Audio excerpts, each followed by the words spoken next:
Okay, so we can start, I think.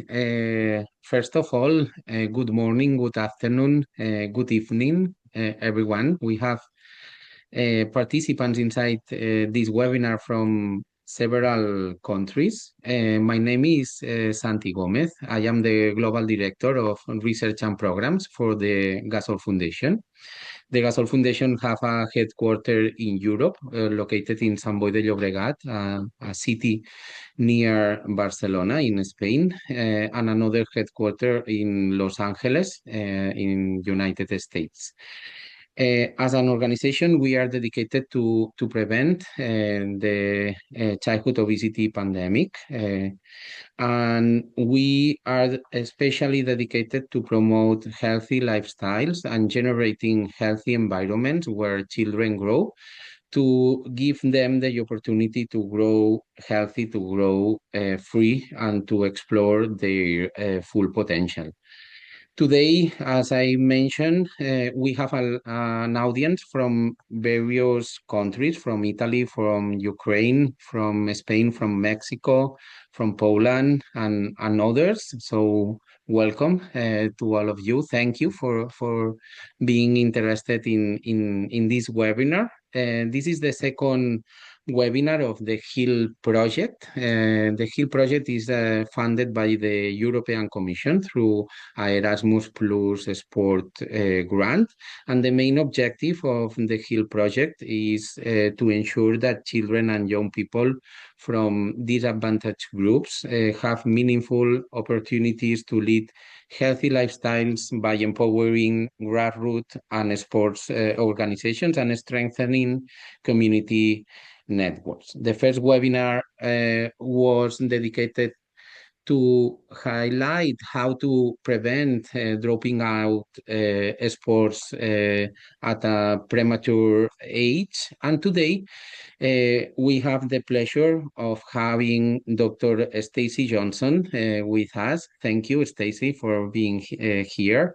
Stacey is a lecturer and researcher at the Université de Lorraine in the sports management department in France. She has been involved with the Process project since 2018, where she helped to develop the theory, the model, the framework, and the strategies surrounding the health promoting sports club approach. In fact, promoting health through a sports club is an opportunity window, very wide and very open, and less explored than the opportunity that suppose opening this window and try to introduce healthy lifestyles through this important window within communities globally.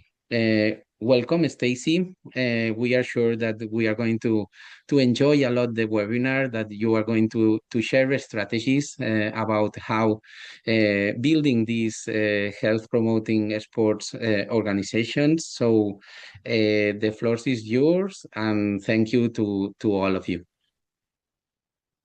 Well, first of all, I'd like to thank everybody for inviting me to give this webinar and to talk a little bit about the project that we have. It's called, in French, it's called Process, and in English, it is called the HPSC, the Health Promoting Sports Clubs. And so it's the same thing, but one is just translated into French and into English. So with that, I will share my screen.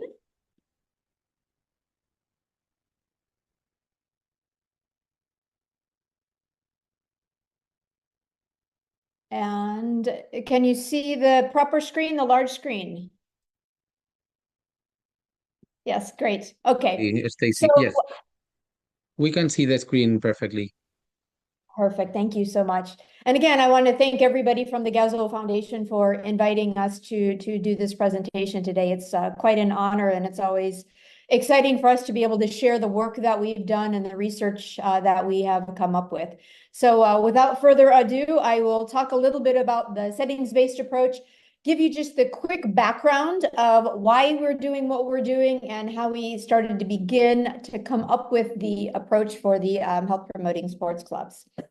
So It is a scientific project. It's an international scientific project. So in fact, we have partners from multiple different countries, both in Europe as well as abroad. So we have included partners from as far as Australia, in fact, as well as Ireland and other more European, Central, and Nordic countries such as Sweden. So we're really trying to develop an approach that is aimed to help support sports clubs. So it's not what we would think of as a single intervention in order to implement health promotion into a sports club. So it's really a wider approach to looking at what is health promotion, what topics should be or could be covered within health promotion, and who are all the actors that interplay within a sports club and outside of the sports club that can help to promote this approach or can help to implement the approach within an actual sports club. So we do a lot of research on what local sports clubs are currently doing at different levels within a club. We also try to advocate for their support to help them gain resources or to help them gain knowledge in how to find resources specifically to promote health with external partners, for example, with their municipalities or with their federations.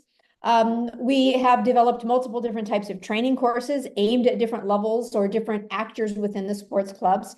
We also help to provide assessment tools. So sports clubs can look to see what are we currently doing, and then what can we do to increase our health promotion efforts or actions within the club. We create networks of people so they can play off of each other. What did one club do that was successful? Maybe another club has advice. And so we try to also be able to create that network so we can share advice among different types of sports and federations and such. And we offer support personally to both sports clubs and to partners to help them to implement their approach. And then we also teach upcoming coaches. For example, as mentioned, I work and teach at a sports management university or sports management department in the Université de Lorraine. And we teach this approach within the university because many of our sports management students are future coaches.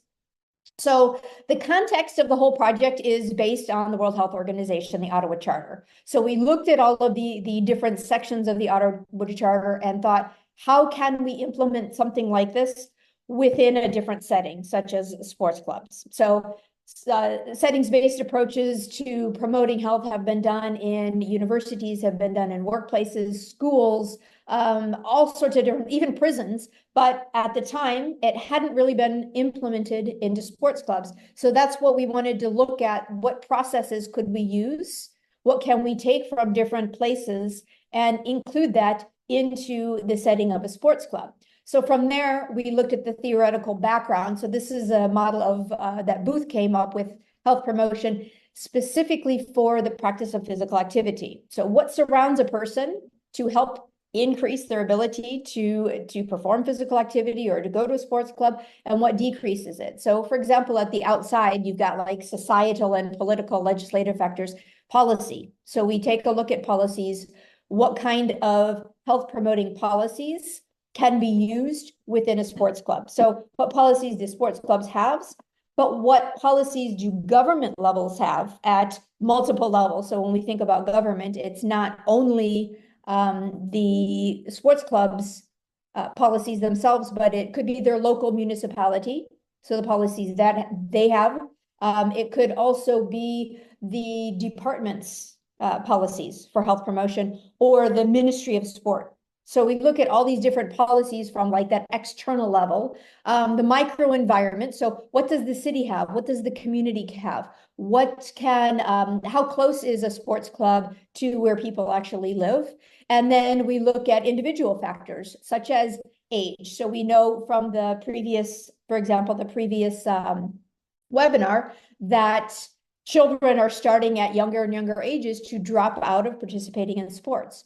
We also know from research that females and young girls are less likely to participate in physical activity and especially in sports clubs. So these are different factors that we wanted to take a look at within the settings-based approach and created kind of our own circle around that. So what you see here is the model that we developed for sports clubs. And so at the individual level, again, that's the people that are involved within the sports clubs are those sports participants. What do coaches do? What do managers and directors do? So that's the orange circle. What does the sports club as an organization or as an entity in and of itself, what do they do to promote health? How does the sports federation support their affiliated clubs? How do they give them resources, for example, public health actors as well, and then the government authorities?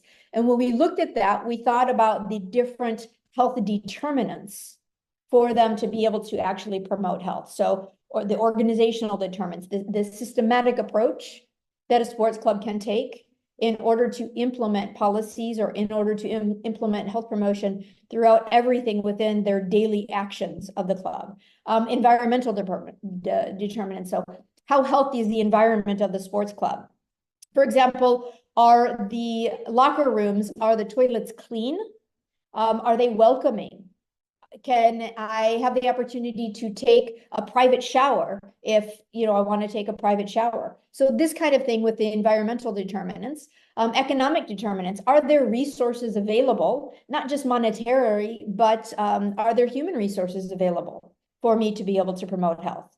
Are there material resources? Is there time? Do the coaches take the time to actually do something like this? And then the social determinants of health. How welcome do I feel in a sports club? Because, previous research has shown if I feel welcome somewhere, if I feel like I'm wanted, if I don't show up to practice a couple times and people ask me, where are you? Why haven't you been there? I have a connection to that club. So it's a social environment beyond just that participation in sport. So our approach really goes on way beyond just physical activity practice or participating in sport to really encompass how healthy is that sports club in general and how can we develop that more and more. So reasons to become a health promoting sports club, for example, as a label for the clubs, managers, for coaches, and for the sports participants, there's all sorts of different reasons. And again, playing off of the previous webinar, we saw that intentions for dropping out for managers to quit their position, for example, goes down if they promote health. The same thing is found for coaches and for sports participants. They enjoy coaching more, they enjoy managing the club, and sports participants also enjoy coming to the club more. So there's just multiple reasons here that you can see, and this is all based on the research that you can see here. I've put all of the research links in the PowerPoint for you to be able to see the different reasons and how we found those through different indexes and through different questionnaires that we've done. So what exactly is a health promoting sports club? That's kind of the big question. So again, it promotes health and physical, social, mental well-being to everyone. So not just to the sports participants, but also to the coaches. How do coaches interact with each other? How does a manager interact with the directors or with the coaches? So it's kind of all encompassing where all of these health determinants kind of work together. It addresses different issues related to health and well-being. So it could be an issue such as violence, such as inclusion. So multiple different ideas, accessibility to being able to access a sports club. Does a sports club have handicap ramps for people that have mobility issues? So again, accessibility in multiple different ways, which I know will be an upcoming webinar. So we also look at that. We want to make sure that they're integrating health into all of their daily activities. So it's not just a one-time simple intervention that they put in. So it's not just topic-based, for example. So it's not just about talking about proper sleep. It's part of it, but it's not only the only thing. So it's really more integrating everything. When we looked at the vision, we thought, okay, we're going to take a look at Whitlaw's 5-stage approach to health promotion, and we're going to look at how we can approach that with sports clubs. So we go from what we call the null stage of a sports club to be able to determine, does the club do anything whatsoever? And if they don't, related to health promotion, they're kind of at a null stage. And this helps the sports club realize how they can move through the different stages to have a comprehensive approach to promoting health. So they go from doing nothing to more of a passive model where they're maybe increasing physical activity to more of an active model where they're promoting the benefit of sport, for example. And it goes all the way through the comprehensive approach where they really are including health promotion in all of their strategies and all of their policies and decision making. They are allowing the sports participants and the family members to also help make decisions regarding promoting health within the club. So maybe there is a specific topic that they want to know about. So it's all about this, the comprehensive approach and helping sports clubs to move beyond just the passive model, so to speak. We do have implementation strategies. And so we did some research on finding out exactly what do sports clubs need to help implement different types of health promotion topics or to integrate health promotion completely into their daily activities. And we came up with these 13 different topic related or different implementation strategies in order to help them. So communication is huge. How do we communicate health promotion? The dynamics of the club, we need to ensure that we're educating people as to the importance of this. Experiences, so coach to coach experiences, and we're sharing those. The feasibility as well is very important. Are they able to do this? Do they have the knowledge? Mobilizing different actors, monitoring their progress. So going from that null stage all the way up to a comprehensive stage. The objectives, we need to know what are their objectives. We also want to take a participative approach to make sure that we're giving the sports club and the participants and all those actors involved what they actually need. So we're not pushing on them what they don't necessarily want, but we're using a participative approach with it. We also include partners. So partners anywhere from the government level all the way down to local municipalities. Planning, so we need to make sure that we're planning for each stage. And then obviously that they have the resources necessary. So again, the material, the time, all these different types of resources. The framework that we also looked at was Menashe's Healthy Sports Club Framework. So this was one that has been already used with a successful approach to promoting health within the different sports clubs. So they want to celebrate each small success, regardless of how big or how small it is, initiating healthy changes within the sports club to help initiate changes for the participants and all the other actors. Creating that game plan again, and then making sure that they're committed to making these healthy choices. We've got 5 principles as well of the health promoting sports clubs. So bringing together all of those initiatives that are helping to improve the health of all of the actors, implicating all of the actors as well as partners, having those external and internal partners. So it could be anyone from the federations all the way down to municipality actors, being consistent and conscious that we are promoting health, but it's a constant process. And so it's not something that we just implement once, but we consistently change what we're doing, update what we're doing, and then make sure that we are basing our actions on what the sports club and the actors actually want and need. So the internal levels, so we've created the tools, as I mentioned earlier. So the first tool is called the e-process tool. It's available in both English and French for download. It's been validated. And so it's a questionnaire that includes guidelines for how to use it. There's questionnaires to find out the perceptions that people have of health promotion within their sports clubs. So we want to know, what do you actually think your club is doing? And so it's designed for a questionnaire for managers, for coaches, as well as for sport participants. So we can figure out, what do you think they're doing? And then we have a starting point to know how can we improve with it. And you can compare the different levels. So maybe a manager thinks they're doing one thing, but it's perceived differently from the sport participants. So I've also put an access link here, and you can find all of this on the website. At the very end, I've got the link for the website that you can download all of the information. So going kind of from level to level, I talked about managers earlier. We've also developed a sports club manager's guide. This link is on the World Health Organization's website. And so there's a guide here that gives managers and directors of a sports club an idea of what exactly, again, is a health promoting sports club. It's written in sporting language, and that way the managers can understand it. So It's based on scientific research, but it's been translated into more of a sporting language so everybody can understand it. There's an observational tool, so you can actually look at the environment that sports club is providing. It's very simple to use. It's a checklist, and we're actually in the process of validating that checklist right now. There's stages of development. So we look at the management development, and again, we go from that null level all the way to the comprehensive level of the health promoting sports club manager. Case studies and real world examples of what managers have actually done and how they've implemented health promotion and the successes that they've had with implementing it. And then a framework in order to help implement that.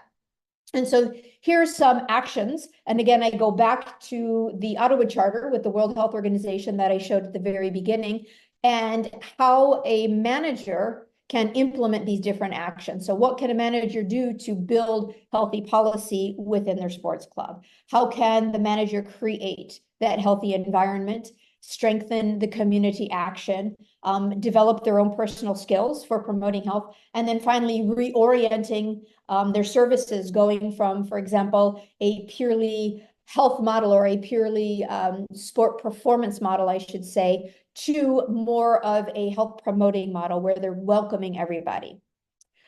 From there, we went on to look at the different manager actions with that. So we can see different actions that give them very precise, very concrete ideas of what they can do in order to achieve the 5 different areas of the Ottawa Charter. The checklist that I talked about, it's called an observational tool, and it's designed to help the sports club identify what they currently have in place in their club and how they can improve it. So what do they have? What are they missing?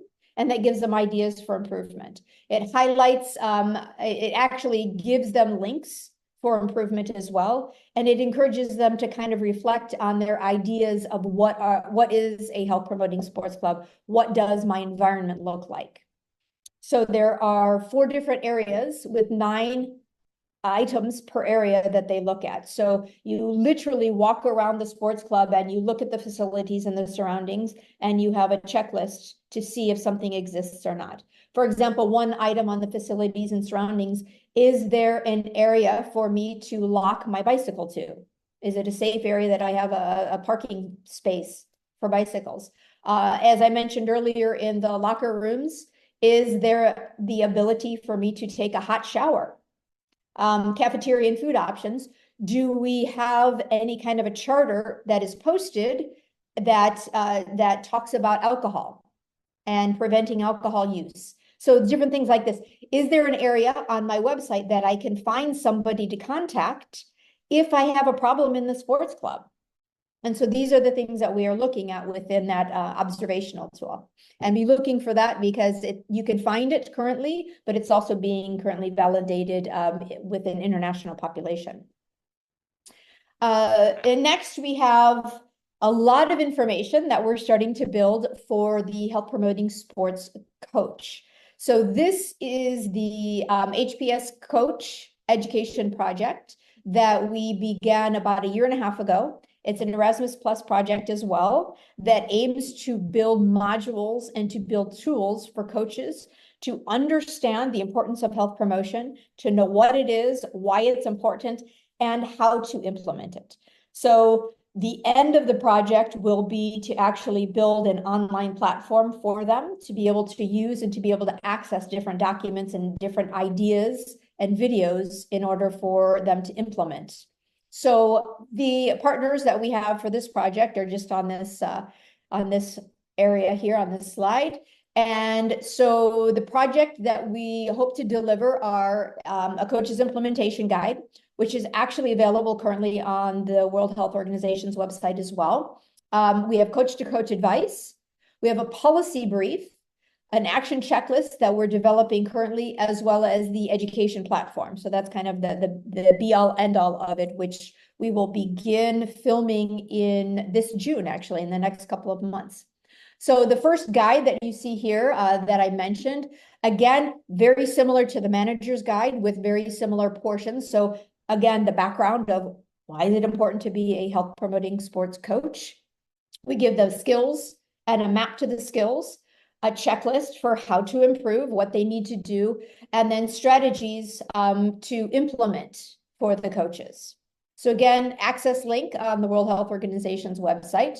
So here, again, the actions that we've related to the Ottawa Charter, very similar to what we've done for coaches. So we kind of try to keep it consistent with being able to link it back to research that we've done and things that are already out there. So they can see how this fits together with the model and with other things that have been included in the past. So coaches, in order to be a health promoting sports coach, they must connect with the system. They have to adopt a health promoting sports coach philosophy. So it's a change in the way maybe that they've always done things.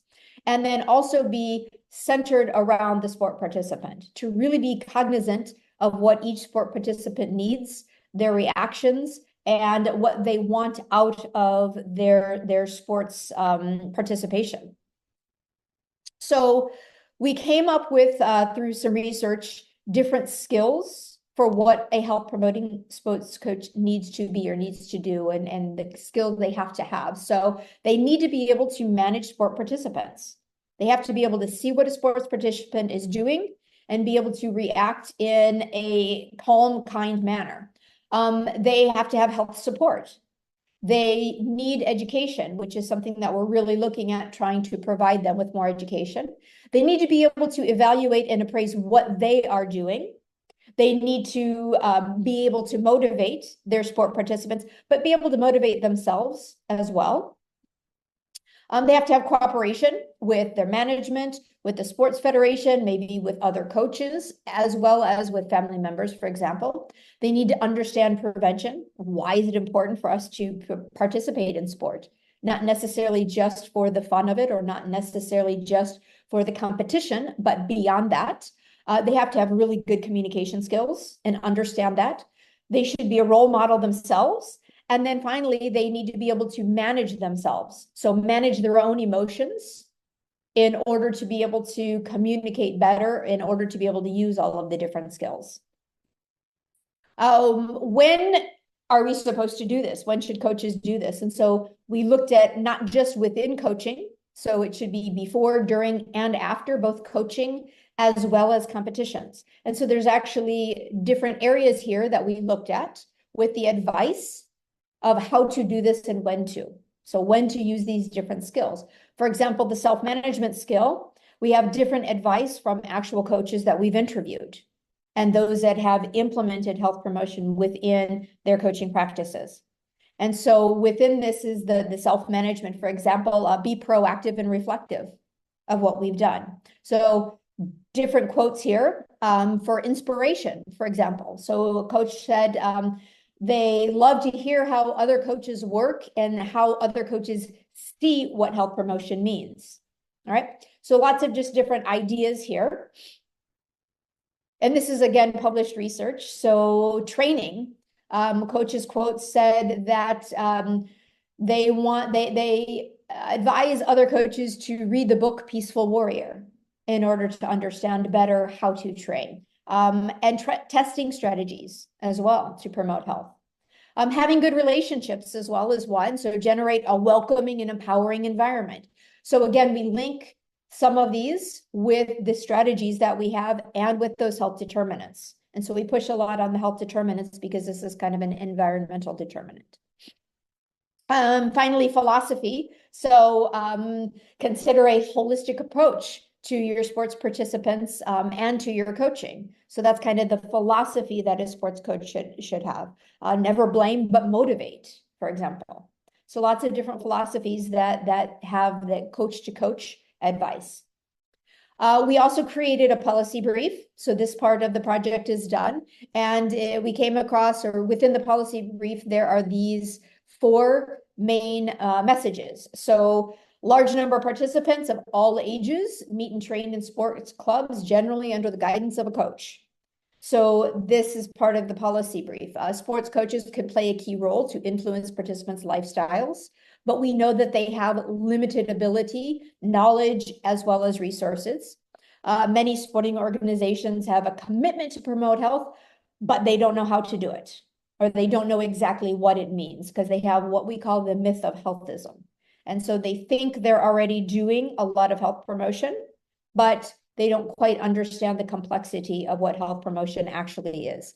And then making sure that the national ministries, the governing bodies of the different sports organizations or the federations and policymakers at all different levels empower the different stakeholders within sports organizations to be able to promote health. So writing policy that is also directed or inclusive of sports clubs at these different levels. I mentioned earlier that we are coming up with the action checklist. And so this is the actions that you should do before, during, and after training sessions. And so again, this is a simple checklist for coaches to be able to go through to see, am I doing this? And if I'm not doing this, now I know what I should do. And so we've got the before, during, and after the training, as well as the same thing for competitions. So you've got these simple checklists. For example, the actions before, ask sports participants how they are doing, not just physically, but also mentally. Are they mentally prepared for the competition? Reassure them, it's not always about winning, it's about how you play the game. And so we look at these checklists, again, providing tools for the coach to understand that their actions go beyond just trying to increase sport performance. And then finally, types of actions that coaches can take outside of coaching. So not just during trainings and competitions, but what are they doing for the participants outside of the coaching? So use existing learning materials, things that they already have, resources that they already have available to them in order to help their participants learn about health-related issues, such as staying hydrated or proper sleep. So these different topic-related issues that a sports coach can talk about. The platform that we're developing, which this is the one that we will be recording some video, so we're shooting video in June. We will have 4 modules that are going to be set up. The first one will teach coaches why to become a health promoting sports club, what's in it for me, so to speak. The second one is to teach them what is a health promoting sports club or a coach. We also give them the theory, how you can become one, and then the skills and how to see those skills in action. So it's the skills, the 10 skills I showed earlier, but it's actually showing those coaches what and how to put those into play, so to speak. All of the modules are evidence-based, so they're all based on research that we've done, advice from other coaches, things that have worked, things that have not worked for coaches as well. They're co-constructed, and so again, we took that participative approach, and we have coaches that are going to help construct each of these different modules, and it should be launched, pre-launched, shall we say, in September. So the first module here, again, just what it teaches and what it includes. So they're all going to include short 3-minute videos about the benefits, for example, of health promoting sports clubs and the benefits of becoming a health promoting sports coach. They'll have testimonials, for example, and information on existing successful programs. And so we will highlight some programs, for example, programs here in France that we've used. And some of it is, for example, we have a fun MOOC that's available in France. And so we'll highlight a little bit of that, as well as other ideas that we have from international partners that have worked within sports clubs. For example, the Gaelic Athletic Association is a really good model for what they've done to increase and improve their health promotion within the Gaelic Athletic Association. The second module covers what it means to be that health promoting sports coach. So we give key principles of the HPSC coaching and what does it not mean also. So what is health promoting sports coach, but what is not a health promoting sports coach? I don't know if that's great English or not. Again, they'll get videos on it, testimonials, and reflections for themselves to be able to make sure that they're aligned with their current practices. The third module covers how to become an HPSC coach, and we give them the skills and the strategies that they need, how they can be role models, both in their club as well as in their community. They'll have testimonials and conversations, actually, that we've had with youth in order to include in this module. And the final module will cover how to put into action the different skills that we've researched for health promoting sports coaches. So again, videos and timing for health promotion actions, resources that they can address for the future and further learning on the topic. And we will have specific topics as well that they cover. Finally, we also developed the Health Promoting Sports Club National Audit Tool. And so this guide is at a different sports club level, or it's at a different level. So it's kind of more at an external level for some of the governing bodies of sports clubs to be able to look at how do the policies within the government include sports clubs for health promotion. And this, again, is available to use as an audit form, basically.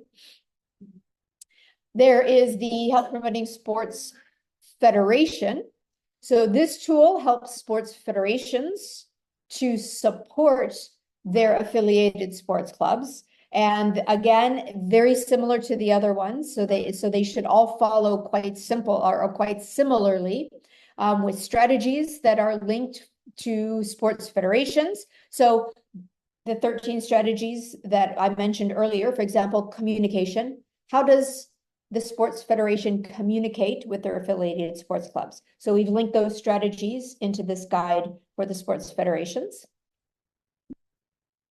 Finally, we've also developed a lot of different games. So again, very tool-based with our approach. So games for sports clubs to be able to use to understand strategies, to understand what is a health determinant, because they don't understand what it is. We found out coaches, for example, really don't understand what does that mean in the end. So we've developed these two different games. So the first game, Images in Health, gives you a board with the 4 different health determinants on it. So you've got organizational, the environmental, the economic, and the social determinants. And then there's pictures with different phrases at the bottom. And the objective of the game is to be able to read the phrase and figure out which health determinant the phrase is targeting. And so you're supposed to put each of the different little squares here, they're cut into cards, into one of the 4 boxes.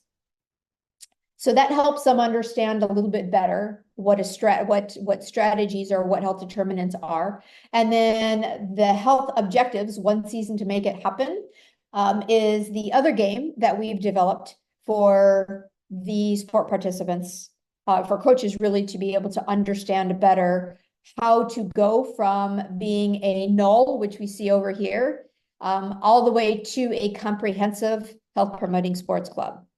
So it's played with dice, it's played with the game cards here, and you basically are playing through 1 sporting season in order to go from not promoting health whatsoever in your sports club. So we see here, one player here would be part of a tennis club, another player here would be part of a basketball club. And so they kind of go through the sporting season to try to make choices in order to better promote health. The objective is to get your pylon here to move across the board with the different health determinants. So you see the colors at the bottom represent the 4 health determinants. And each of the cards gives you points for the health determinant. So you get to choose certain cards in order to try to move your health determinants up. And so this game is available for download on our website in both English and French. So both of the games are available in both languages. Finally, we also have a mobility project that we're working on right now. So Our PI, our primary investigator, Dr. Orly Van Hoy, right now is in Sweden, and she's working with some of our partners there in order to disseminate the project in Sweden, and also to translate a lot of our findings into Swedish. And she's collecting some data from some of the Swedish sports clubs. So again, we can do kind of a comparison, because we know that cultural context is huge. What we do in France, for example, is not the same as what is done in clubs in Sweden or clubs in Ireland, for example. So with all of the research that we've done, we also have to think culturally, where does it fit? For example, I know that we spoke, or you spoke earlier, about the United States. And one of the items that I talked about on our observational tool has to do with drinking fountains. And in the United States, you would not find a sports club that does not have a dedicated drinking fountain where you can fill up a water bottle, or you can take a drink out of it. It's like you push the button and the water comes out. In France, I have visited over 20 sports clubs, and one has had an actual drinking fountain. And so it's a cultural difference. And so we had to be aware of that while we're creating all of these different tools. And so with this mobility, it's also helping us to understand some of the cultural differences between Sweden and between France, because they're a partner with a lot of our different projects. So all of the different items, all of the different research that we've done, including a lot of the journal articles that have been published, can be found and downloaded via our website. So we have both the healthpromotingsportsclub.com as well as the healthpromotingsportscoach.org. And so there's the two different websites that you can look at to download all of the information. Every time that we try to publish something new, or when we have mobilities, when we are giving different talks, different webinars, this kind of a thing, as well as publishing more and more articles, we always put it as well on LinkedIn. So you can find a lot of our information via the LinkedIn website here. And kind of last but not least are all of the different past and present PhD students, doctorants that we have working on the project. So I've included myself here, as well as a link to the thesis where you can see the theory behind everything that we've done. We also have Dr. Benjamin Tezier, who has defended his thesis a couple of years ago. His PhD is in French. Mine is in English. So you can see both French and English. And what he's created, the primary portion of his results were creating a MOOC. It's called the Fund MOOC process, which is a MOOC dedicated for all sports club actors to understand what is health promotion and what are health promoting sports clubs. So it's a MOOC that can be signed up for right now online. He also did some testing of the approach in some 13 different French sports clubs, and he helped to create the coach guide. Kevin Barros is almost finished with his now. He was the one that helped to create the 10, or to research and develop those 10 skills. And he created both the management and the coach's guide. The management is our newer guide. And he will be defending his thesis in the next couple of months.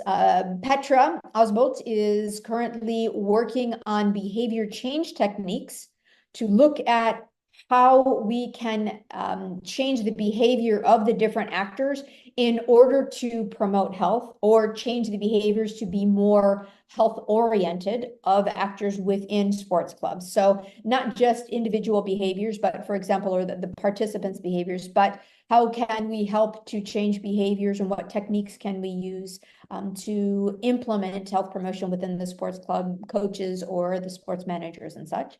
Naila Win is developing a label for French sports clubs to become health promoting. So in France, there's a lot of different labels. And so we want to develop a health promoting sports club label and going from different levels. So again, going from the null all the way up to the comprehensive.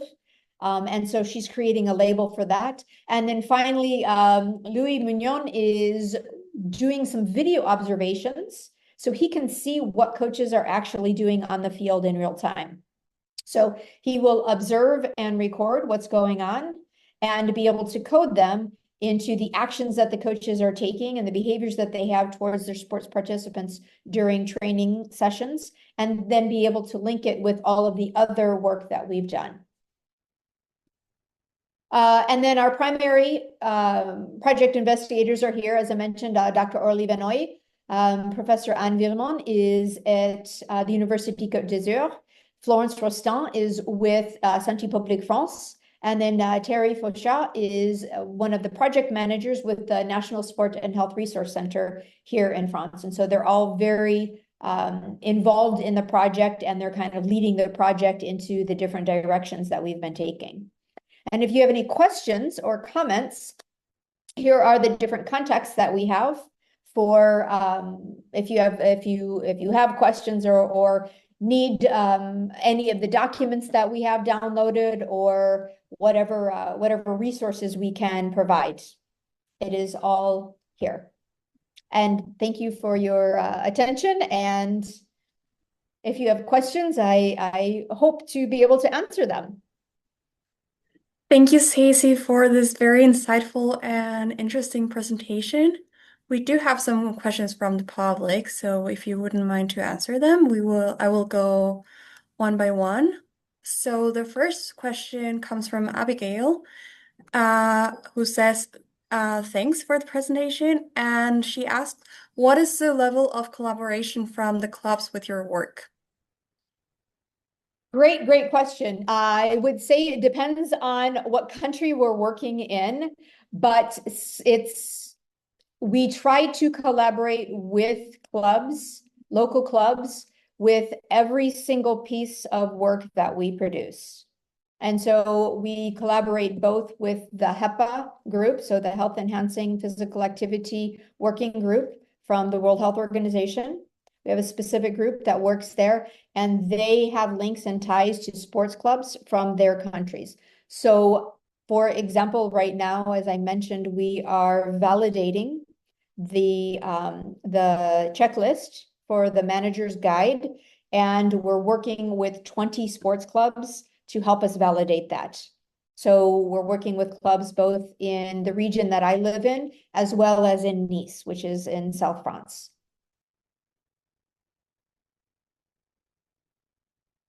Thank you, Abigail. We can't hear you. Sorry, no. So the other question comes from Ignacio Melendro. And he asked, what's the role of the sports federation with your work? The sports federations are actually involved and quite high level of involvement, because often the sport federation is who will give the directives and who will give the policies to their affiliated sports clubs. So, for example, one of our PIs that I mentioned, Terry Fauchat, works with the Ministry of Sport in France.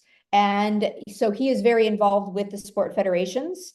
And we are creating a mentor training program, so sports federations can actually become mentors to their affiliated sports clubs. So it's very, very important that sport federations both have policies regarding health promotion, but also are able to understand and communicate those policies to their sports clubs. So very, very involved and necessary to have that external level of a sports club. You're welcome. Does someone else have any questions? Now's the moment to ask.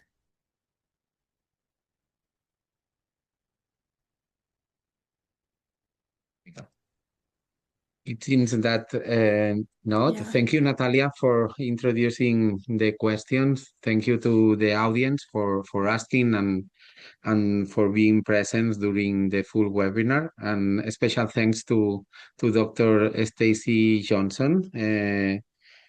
In fact, it was a very inspiring, very fascinating presentation, fully aligned with our vision from the Gasol Foundation. And you have provided very, very important information for our purpose here in Spain and within the HEAL project at European level. So, in fact, inside our mission, we are implementing interventions, health promotion interventions through the sports clubs. We have currently opened an intervention study in the recruitment stage with intervention and control groups to really measure the magnitude of the change that we can produce through promoting health through sports organizations that are working with disadvantaged children. So it's very important. In fact, during the webinar, we experienced something magic because it's fascinating how the coincidence can bring you to the same level of development, to the same thoughts. And obviously, it's not magic. It's when you base the development of interventions in a scientific approach, you reach the same conclusions and you reach the same outputs to be able to work through the sports organization. So thank you for inspiring us, Dr. Stacey. Also, we would like to once again thank the entire HEAL consortium for their support and participation.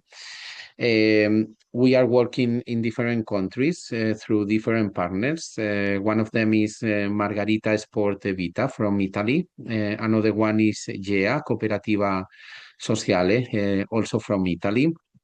Also is involved in the project the University of Latvia, iSport from Poland, and also the National Olympic Committee from the Ukraine. And obviously, a special thanks to the European Commission to bring us the opportunity to open this discussion, these webinars, these kind of projects, and that is are very important to really provide well-being to the entire society, to the citizenship. So, and before wrapping up, I would like to mention that we have a third webinar inside this series of the HEAL project. It's a webinar that will take place the 29th of April at the same hour than today at 5 o'clock in European Central Time. And inside the third webinar, we will address the important topic of inequalities in the access to physical activity, especially inequalities regarding the socioeconomic condition and the built environment where children and adolescents live. So we will send you also details to become registered to the third webinar. And also I would like to highlight that we will celebrate a final conference of the HEAL project, the 5th of May. And also we will open the registrations and also the opinion, the interest expressed through our social networks. So, Dr. Stacey, the audience, thank you for being here, for being motivating towards this field of research, and especially to be motivated through to promoting health within children and adolescents. So thank you very much. And we will welcome you in the third webinar and also inside the final conference. Thank you. Goodbye. Thank you.